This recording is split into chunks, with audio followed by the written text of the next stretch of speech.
Mr. Trump, your campaign website to this day argues that more visas for highly skilled workers would, quote, decimate American workers.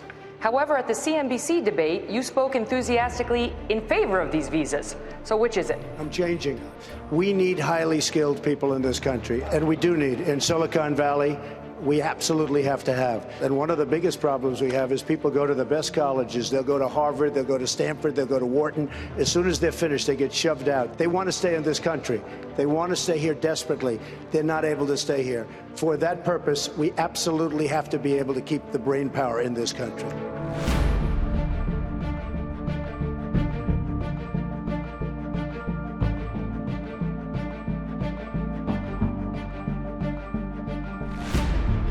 The United States is not the United States that it was in 1946. The country was 50% of the world's GDP. Today, the United States is 17, 18%. Other countries are competing for jobs, for markets, for resources. Everybody wants that Western-style prosperity that the United States has promoted. We're not necessarily the king of the world economy today, and we feel that we're losing ground. The H-1B visa was created by Congress in 1990. It's a temporary visa available to foreign-born workers who have at least a bachelor's degree. And they were set up as filling jobs where we had shortages. The visas are good for 3 years, renewable for another 3 years, and then the immigrant either needs to go back to their home country or transition to either another visa or permanent immigrant green card status.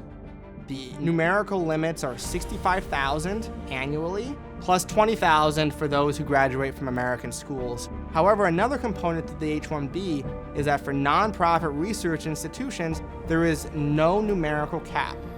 The majority of H-1Bs are issued to people in technical occupations, particularly computer-related occupations. But also the healthcare sector, business, finance, manufacturing. Technology isn't just in Silicon Valley, it's throughout our economy.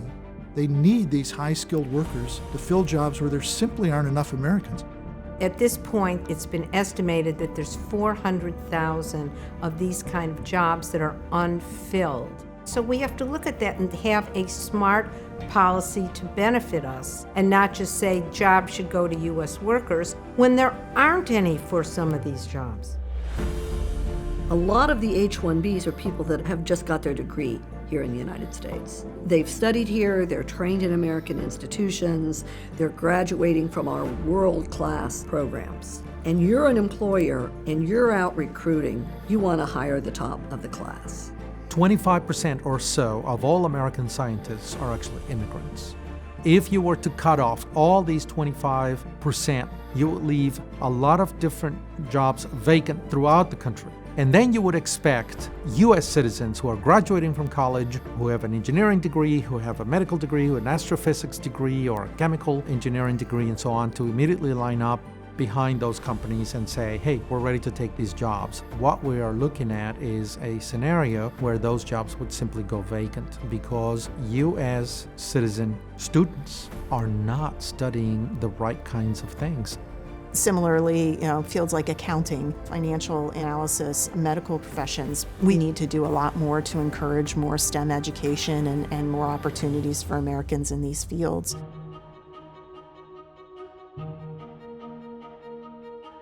There's plenty of opportunity for high-skilled Americans in the STEM subjects. They're earning good wages, their unemployment rate is rock bottom low. There's still not enough workers here in the United States. We need foreign-born workers to fuel these competitive industries. If we really want to cut those visas, if that's the public policy goal, then we ought to pay attention to our schools and say, okay, how are we recruiting, training, and retaining U.S. citizens to come and fill in those jobs over time? We don't see that the government has a policy of both phasing out those visas, if that's the purpose, and ramping up the investment in American citizen students at colleges and universities to study those things to then come in over time and fill in those jobs. If you're going to pursue those kinds of policies, you have to think about them comprehensively with the economy, the labor market, and the education system. Even if we were to start today and say we had a 50% increase in people going into STEM, It would probably be another 10 to 15 years before we'd see enough of them graduating from these programs to fill the existing openings, much less the openings we might have 10 years from now with new innovations that are cropping up every day. So for the foreseeable future, we're going to have to still rely on a large portion of foreign nationals, even if we did everything right now. If we were to be foolish enough to eliminate the H-1B program, you'd see an immediate negative effect on America's most competitive industries. Not just Silicon Valley and the high-tech industry, but manufacturing, healthcare, across the spectrum. The first thing you would see is probably a lot of companies that are currently looking to grow in the United States would not. They would look elsewhere. They would put their facility in some other country where they could adequately get the workforce they need.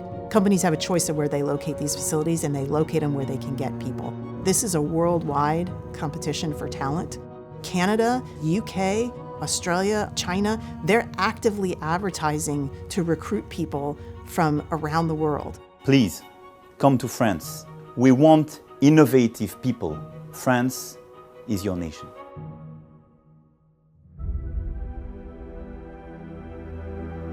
Almost half of all of the million immigrants that come in every year are the immediate relatives of U.S. citizens, and another 20% are other family members. If you compare our system to the other developed countries in the world and the OECD, the majority of them have immigration selection systems that prioritize economic migrants to the tune of at least half, sometimes as much as 60 or 70% of the immigrants each year. We have a total of 7%. That is among the lowest of any country in the world. It's almost as if, in a legal sense, we don't care about economic migration. So one of the first things we should probably look at is how do we shift our immigration system to focus more on the economic value? And that's not to say that family relationships aren't important. They are, but they're just one factor among a whole lot of other factors. We should allow for a system that would be flexible, and the number of visas would not be fixed, but rather moved as the economy performed. If the economy is performing well and there's a certain number of skills that you need, then you increase that number of visas. And if the economy tanks, then you lower the number of visas available. Doing that in an efficient, expeditious way, given the data that's available now about labor markets, that's a lot more doable than it was in 1990, the last time they really addressed this. I mean, every other aspect of our society and our economy and our infrastructure has been adjusted dramatically since 1990. But in large part because of the politics of immigration, we've been unwilling or unable to really delve into how to create an immigration system that works. So we've got an immigration system that doesn't fit for our economy, and we have an ongoing tension between the workers that we legitimately need and what our system will allow us to have. Immigration has never been and never will be the complete answer to everything that's going on in an economy, nor the complete cause of things that are going wrong in our economy. It's one tool and mechanism in the toolbox that we have to deal with some of these economic issues, but it also is how we deal with our society, how we deal with humanitarian issues, how we deal with our identity and who we want to be as a country. And if we hamper ourselves in one way or another, I think it will hurt us in the long run. There's so many things that everybody agrees to, and it still doesn't get done. Who would not agree to this? Let them stay. Let them build their homes here. Let them build the businesses here. These are amazing people, and we force them to leave. We're going to lose our edge in Silicon Valley as sure as you're sitting there, because some of the greatest minds that we're educating are now going to other countries, and they're going to be competing against us. We don't want that.